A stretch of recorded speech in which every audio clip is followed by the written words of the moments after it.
Hello, good afternoon. Bharatbhai વ્યાસના જય શ્રી કૃષ્ણ, જય માતાજી. ચેપ્ટર 3 શિલ્પ અને સ્થાપત્ય કલા. પહેલાં તો આપણે બેવની સંકલ્પના જોઈએ. શિલ્પકલા કોને કહેવાય, સ્થાપત્ય કલા કોને કહેવાય. શિલ્પકલા તો શિલ્પીના મનમાં જે ભાવ જાગે તેને છીણી અને હથોડી વડે પથ્થરમાં કંડારવાની કલા એટલે શિલ્પકલા. વ્યાખ્યા એકદમ સહેલી છે. શિલ્પી એટલે ઘડવૈયો. ઘડવૈયાના મનમાં જે ભાવ જાગે, પથ્થર પડ્યો હોય નિરાકાર, એ પથ્થર ઉપર પોતાના ભાવ એ છીણી અને હથોડી વડે કલા ઉત્પન્ન થાય. સરસ મજાની મૂર્તિ બનાવે, નર્તકી બનાવે કે કોઈ ચીજવસ્તુઓ બનાવે. એ પોતાના ભાવને પથ્થરમાં કંડારવાની કલા એટલે શિલ્પકલા. શિલ્પી પથ્થર નિરાકાર હોય એને આકાર આપવાની કલા એટલે શિલ્પકલા. છીણી અને હથોડી વડે સરસ મજાની નર્તકી બનાવે, એક ડાન્સ કરનાર નૃત્યાંગણા બનાવે અને એને જુદા જુદા એંગલથી પછી જુએ અને એને એમ લાગે કે આનું નાક છે જાડું છે, થોડું પતલું કરું, અને એ છીણી વડે ટીચો મારવા જાય અને નાકનું બોડું ઉડી જાય. એની 6 મહિનાની મહેનત જાય. આ છે શિલ્પકલા. શિલ્પીના મનમાં જે ભાવ જાગે એ ભાવને પથ્થર ઉપર છીણી અને હથોડી વડે શિલ્પીના 2 ઓજાર, એક છીણી અને બીજી હથોડી, એ પથ્થરને જ ગોતતો હોય અને પથ્થરમાંથી શું બનશે એના મનમાં ભાવ એ જગાડતો હોય. એકવાર પથ્થર કહેતો હતો કે એ શિલ્પી, એ ઘડવૈયા, તું મારાથી દૂર રહેજે હો, મને લઈ જાય એનો વાંધો નહીં, હું અહીંયા રખડું જ છું, રોડ ઉપર આમ તેમ ઠેબા ખાઉં છું, પણ મારાથી ભગવાનની મૂર્તિ નહીં બનાવતો. ધડ ધીંગાણે જેના માથા મસાણે એના પાળિયા થઈને પૂજાવું, ઘડવૈયા મારે ઠાકોરજી નથી થવું. એવું મારામાંથી શિલ્પ બનાવ કે લોકોને કંઈક શીખવા મળે. આ છે શિલ્પકલા. હવે આવે છે સ્થાપત્ય કલા. સ્થાપત્ય એટલે બાંધકામ. સરળ અર્થ એનો થાય છે બાંધકામ. સ્થાપત્યનો સરળ અર્થ બાંધકામ એવો થાય છે. સ્થાપત્ય માટે સંસ્કૃત ભાષામાં વાસ્તુ એવા શબ્દ વપરાય છે. અહીંયા 2 વિકલ્પ ઓબ્જેક્ટિવ આવી ગયા કે સ્થાપત્યનો સરળ અર્થ કયો, બાંધકામ. સ્થાપત્ય માટે સંસ્કૃત ભાષામાં કયો શબ્દ વપરાય તો વાસ્તુ. વાસ્તુ એટલે નિવાસ. એ સામાન્ય માણસનો હોય કે પછી ભગવાનનો હોય. તમે નિવાસ માટે જે કંઈ બનાવો છો અને ત્યાં જે વાસ્તુ એટલે નિવાસ, એ સ્થાપત્ય કલા છે. એક સામાન્ય ઘાસ પત્તાની ઝૂંપડી બનાવો તો પણ સ્થાપત્ય કલા કહેવાય, અને વૈકુંઠ ધામ કે પછી ઇન્દ્રપ્રસ્થ બનાવો એ પણ સ્થાપત્ય જ કહેવાય. સ્થાપત્ય કલા એની વ્યાખ્યા જોઈએ તો પહેલાં બધા લઈ લઈએ. મકાન, મંદિર, મસ્જિદ, મકબરા, મિનારા, કૂવાઓ, કિલ્લાઓ, નગરોના બાંધકામને સ્થાપત્ય કહે. પહેલાં મકાનો, મંદિરો, મસ્જિદો, મકબરા, મિનારા, કૂવા, કિલ્લા, નગરોના બાંધકામને સ્થાપત્ય કહે છે. અહીંયા પ્રાચીન સમયમાં આપણે ત્યાં જે નગરો બનતા હતા એ નગરો કેવા હતા, એ નગરોનું આયોજન આપણે શીખવાનું છે. પ્રાચીન નગર આયોજન પ્રાચીન ભારતનું. અહીંયા નગર આયોજન કેવા નગર હતા, આકૃતિ આપેલી છે. કોઈ પણ નગર હોય, આપણા પ્રાચીન ભારતીય નગર સ્થાપત્ય કલાની અંદર એ નગરના 3 ભાગ પડતા. પહેલું નગર શાસક અધિકારીનો ગઢ, હંમેશા ઊંચાઈ ઉપર બાંધવામાં આવતો, જેને શીટડલ કહેવામાં આવે. શાસક અધિકારીનો ગઢ કયા નામે ઓળખાતો, શીટડલ નામે ઓળખાતો. હંમેશા ઊંચાઈ ઉપર અને ગામની મધ્યમાં બાંધવામાં આવતા. એની 4 બાજુ અન્ય અધિકારીઓના આવાસ ધરાવતું ઉપલું નગર. અન્ય અધિકારીઓના આવાસ ધરાવતું ઉપલું નગર હતું. એની ચારે બાજુ સંરક્ષણાત્મક દિવાલ, શાસકને કોઈ પણ અધિકારીની જરૂર પડે એનો તુરંત કોન્ટેક્ટ કરી શકે એવી વ્યવસ્થા પ્રાચીન નગરમાં હતી. સરસ મજાનું આયોજન અને એક સ્થાપત્યનું બેસ્ટ ઉદાહરણ. શાસક અધિકારીનો ગઢ ગામની મધ્યમાં, એનાથી ઊંચું કોઈનું મકાન બાંધવાનો આદેશ નહોતો. અન્ય અધિકારીઓના આવાસ ધરાવતું ઉપલું નગર, એમાં 2 થી 5 ઓરડાઓ, અને પછી સામાન્ય નગરજનોના નિવાસ ધરાવતું નીચલું નગર. આમ 3 ભાગ. સામાન્ય લોકો પછી રહેતા નીચલું નગર, અને એ હાથે ઘડેલી ઈંટોના એના મકાન હતા. આમ પ્રાચીન નગર એના 3 ભાગ પડતા: શાસક અધિકારીનો ગઢ, અન્ય અધિકારીઓનું ઉપલું નગર અને સામાન્ય નગરજનોનું નીચલું નગર. આ રીતે આવા પ્રાચીન સમયમાં આપણને 2 નગર મળી આવ્યા, એક મોહેંજો-દડો અને બીજું હડપ્પીય સંસ્કૃતિ. અહીંયા 2 ગુણમાં આવશે. પ્રાચીન ભારતનું નગર આયોજન જણાવો.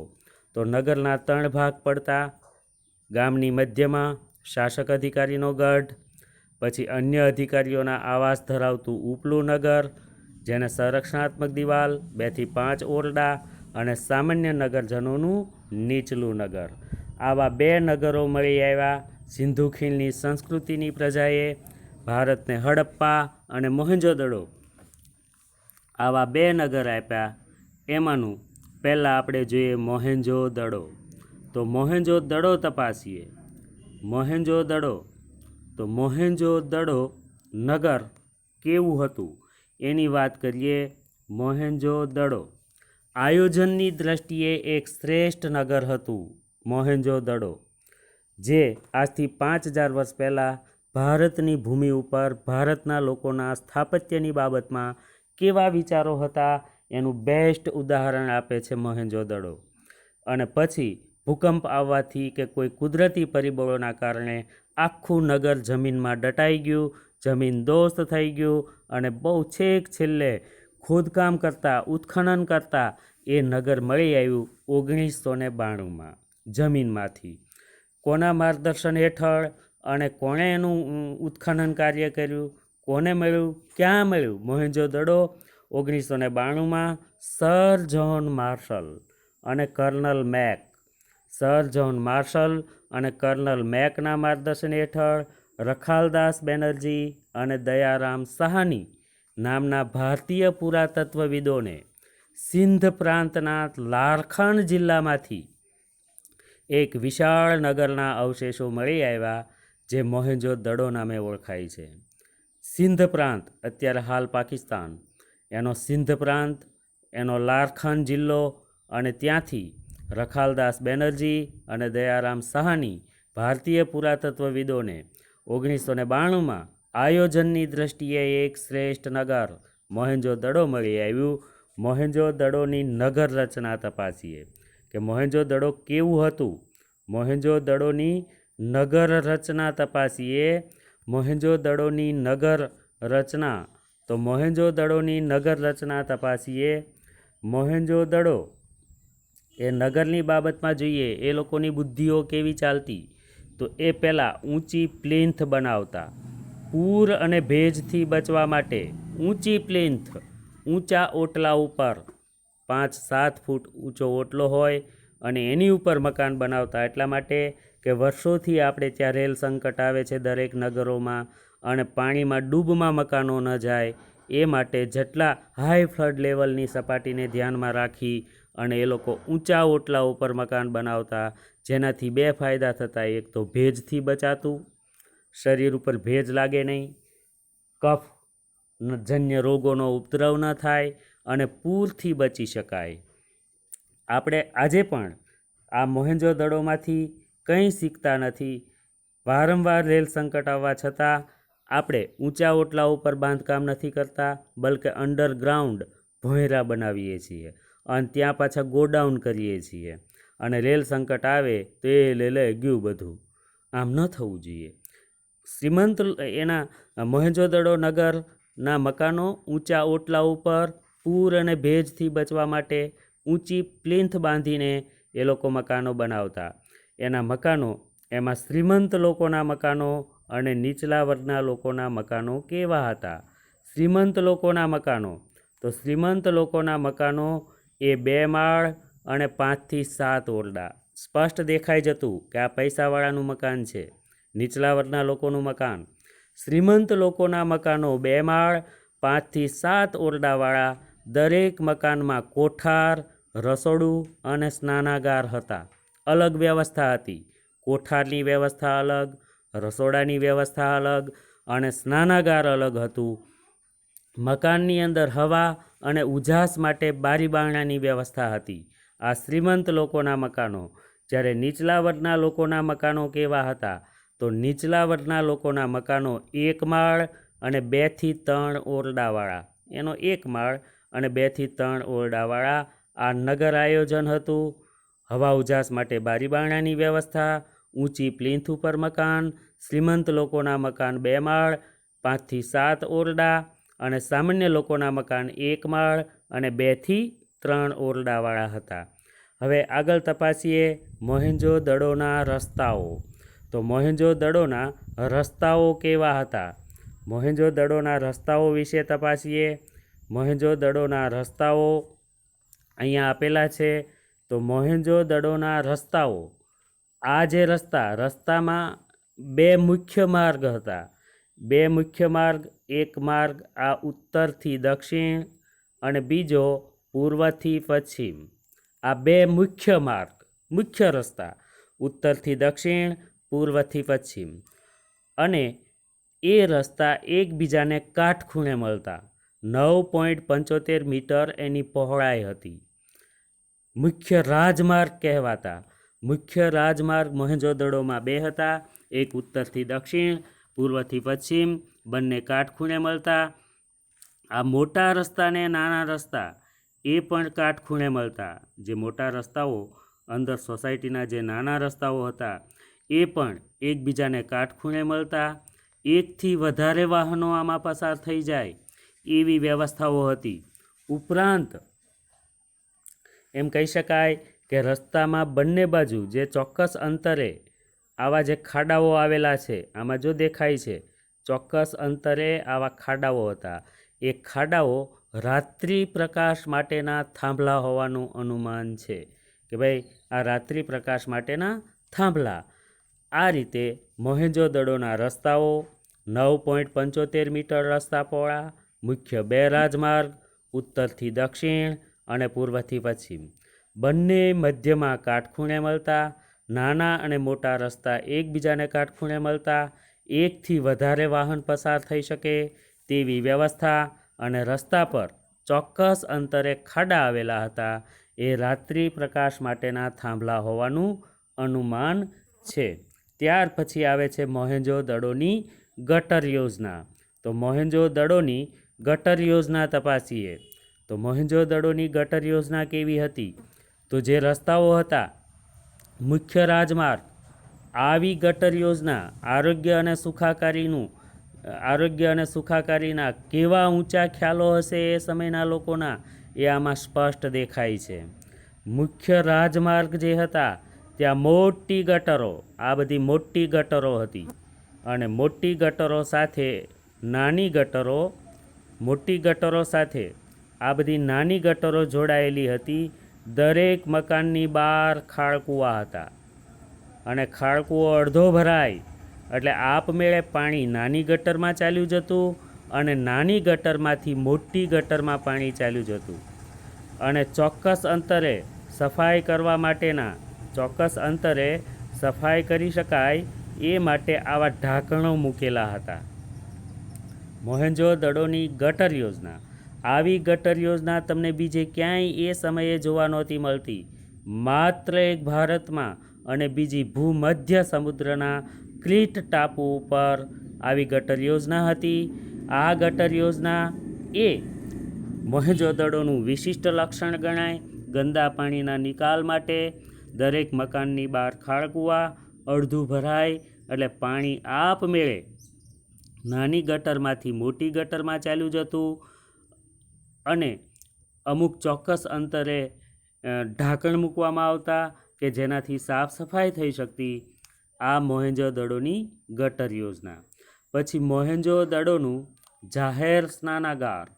મોહેંજો-દડોનું જાહેર સ્નાનાગાર તપાસીએ તો જાહેર સ્નાનાગાર જો અહીંયા આપેલું છે, જેને સ્નાનકુંડ કહેવામાં આવે. સ્નાનકુંડ એક જાહેર સ્નાનાગાર મળી આવ્યું કે જેના દરેક વ્યક્તિ ઉપયોગ કરી શકે.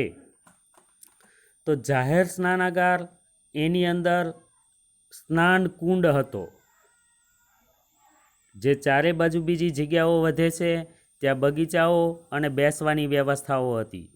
સ્નાનકુંડની અંદર ગંદા પાણીના નિકાલની અને સ્વચ્છ પાણી આવી શકે તેવી વ્યવસ્થા હતી.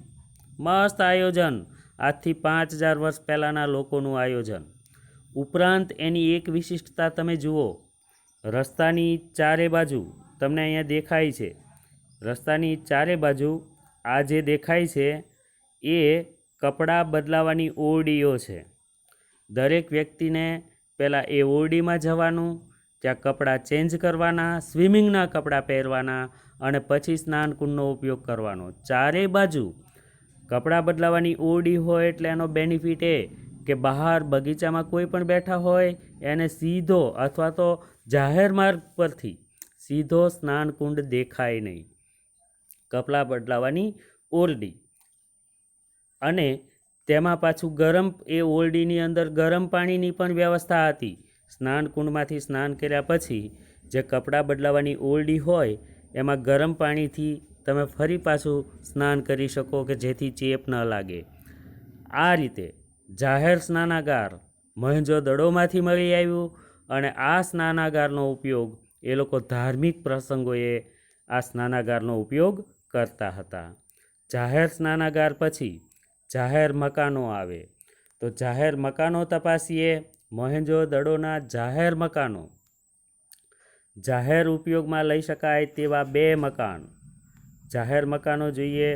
જાહેર ઉપયોગમાં લઈ શકાય તેવા 2 મકાન મળી આવ્યા. અહીંયા આપેલા છે 2 મકાન. આ 2 મકાન એ સરકારી મકાન હતા. એ મકાનના ઉપયોગ ક્યાં હતા?